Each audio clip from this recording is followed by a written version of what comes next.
had many cats, and I've loved them all. But my soulmate is Wylie Coyote. He's 16 years old, and I've had him since he was 3. He's got gray, fluffy coat and little white boots, and he is the king of the castle. Wylie is a spiritual guru. I've been trying different trauma healing methods like breath work and psychedelic therapy. So I've had these sessions where I'm listening to trippy music and I'm laughing and sobbing and letting go of old pain and grief, and it gets messy. And Wylie stations himself right next to me, completely serene and unperturbed, a sentinel, just holding space for me. In 2012, I heard that my father, who I'd been estranged from since I was a kid, was dying of cancer. I was newly sober, and I didn't know much yet about recovering from abuse or complex PTSD, and apparently neither did my sponsor, because she said I should go make amends to him before he died. And I was like, amends? You got that backwards. If anything, I should present him a bill for 20 years of therapy. My father was gravely mentally ill, okay, and he had a dark past of his own. Knowing that explained a lot, but it didn't fix anything. I was terrified, but I went. At that stage of my sobriety, the only thing I could handle was following directions. But I was a New Yorker. I'd barely driven a car since I got my license in high school. I was shaking for the entire 400 miles from Manhattan's Lower East Side up to China, Maine, population 4,000. My home until I was 9 that I hadn't seen since then. And I couldn't believe the beautiful, peaceful lakeside town I was seeing. You know, in my selective memory, it was just this dark, you know, menacing place. So I went and I sat next to my father. He had a hospital bed set up in the room off the kitchen. And, you know, he was pale and shrunken, a far cry from the scary monster who haunted me all these years.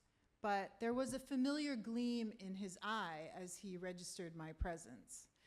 Well, if it isn't Maggie. No, it isn't, I thought. It's Margaret. I hated that he called me that, but I just said, "Hi, Dad.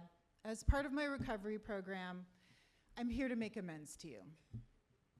Your sister said you got messed up with the pot and the booze." Yeah. My older half-sister was staying there, taking care of him.